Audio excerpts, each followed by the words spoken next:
When you open a luxury video on any channel, there's certain things you expect to see. Billionaires mostly, maybe royalty, and presidents too sometimes, along with all the fancy things they own. Things like their expensive cars, private jets, watches, their stocks, and all that billionaire stuff you like to see. But these are the things that are valuable right now. Will they always be valuable? Of course not. But this is also the case with the things that the average person buys as well. So in this video, we'll be talking about some of the most surprising, luxurious assets that lose the most value over the years. It's a luxury space-time odyssey from King Luxury. And I'm sure you're hyped for this because I am, so let's get right into it. But first, welcome back to our channel. Before we dive in, make sure you subscribe and hit the bell icon so you never miss a video from us. Number 3, TV sets. I don't know if you guys saw this one coming, but yes, TV sets are much cheaper than ever. It's not even hard to grasp. You just have to ask yourself how much time you spend on your PCs and smartphones compared to your TV sets, and you can see why this would be a thing. In fact, maybe you don't watch TV at all. Streaming services, YouTube, and the availability of screens almost everywhere have eclipsed the space that TVs held in society. In the 50s, the first color television from Westinghouse was released to the public for $1,295. This would cost $12,750 in today's money, all for a 15-inch TV to show you pictures in color. 500 units were made, but it never really kicked off as, although they took a price cut, they only sold 30 units. And rumors have it that today, over 60 years later, they never sold those 500 units. The RCA Corporation also tried to mass-produce color TV sets, but sales very poor. By 1997, the 42-inch Fujitsu plasma display was launched for a sum of $17,950,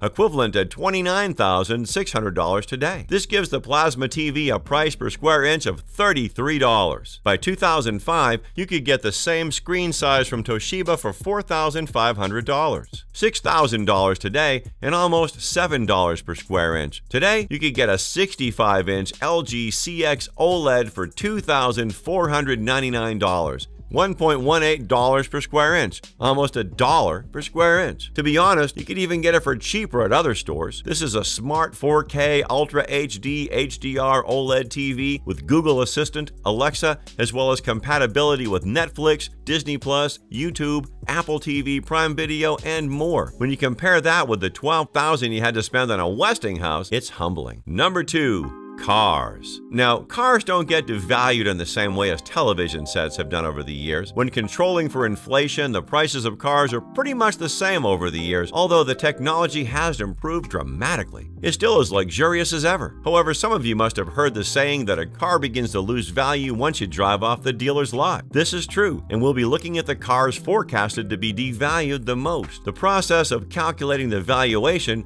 or devaluation in this case, is done by CAP. They use extensive data research to arrive at not just valuations for your automobile, but also the running costs and the predicted valuation in 3 years and more and beyond. A car will be devalued for several reasons, like the rate of production of newer models, the size of the car, fuel consumption, and of course, the mileage on the car, among others. Let's look at some of the cars with the worst predicted devaluation percentages. Bentley Mulsanne. Bentleys are at the top tier of luxury vehicles, and it's one of the most sought-after cars in the world. But it's also one of the brands with great depreciating values. A brand new Bentley Mulsanne will set you back around $240,000. It's the most expensive Bentley you can buy, able to hit a top speed of 305.4 kilometers an hour. But if you try to sell it after 3 years, regardless of its condition, you'll find that it has depreciated by more than 66% of its original price. That means you'll lose a massive $157,000. That's bonkers. Mercedes SL. Despite being a marvel of engineering and performance, Mercedes is not immune to depreciation. In fact, the Mercedes SL is one of the cars that depreciate most in the world. If you buy a brand new Mercedes SL, it'll depreciate a massive 67.7%. Given that it costs $80,000 for starters, you're likely to lose $53,000. So while the Mercedes SL can be a beauty to look at and to be in, it still doesn't have a high after-purchase value. But when it comes to the depreciation percentage of cars, no car has worse depreciation value than the Fiat Tipo. This car costs around $15,000 for starters. If you try to sell it, you'll end up selling it for $4,000. That's a loss of $11,000 and a depreciation percentage of over 70%. This hatchback is genuinely genuinely the worst car you can possibly get if you're thinking of recouping some of your initial spendings in the future. Despite a top speed of 193 kilometers an hour, and is one of the most cost-effective cars in terms of fuel consumption.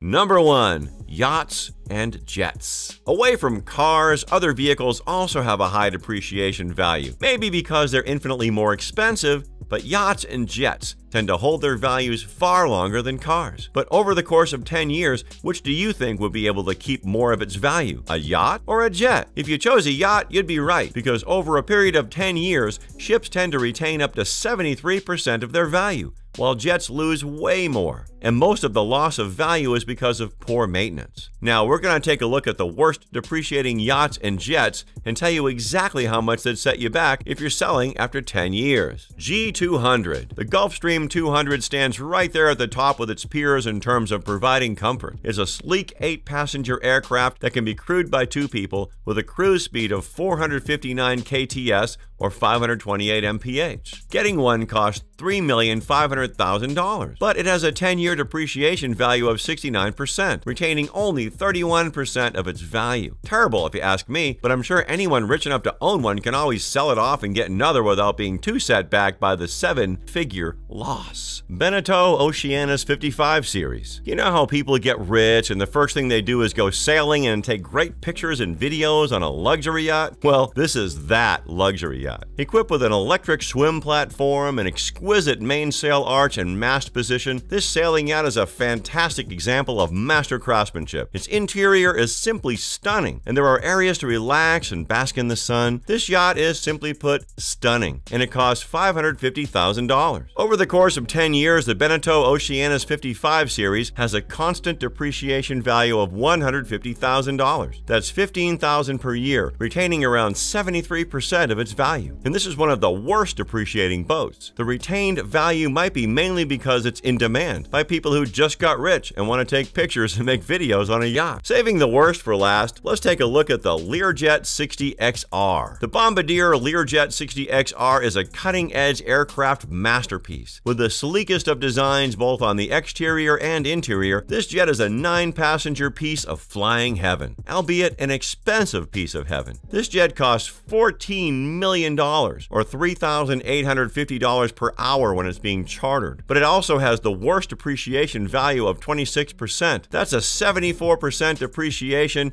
and a staggering loss of $10 million. That's a genuinely worrying number for anyone who's not a billionaire, but then again, only billionaires buy these things. Well, there are many other things that lose value over time. We just found these ones to be the most interesting. Is there any other greatly devalued property you think we should have covered and you would like to see a video about? Let us know in the comments below. And if you enjoyed this video, make sure you leave us a like. You can check out the King Luxury channel for more videos all about luxury. Thanks for watching, and we'll see you next time.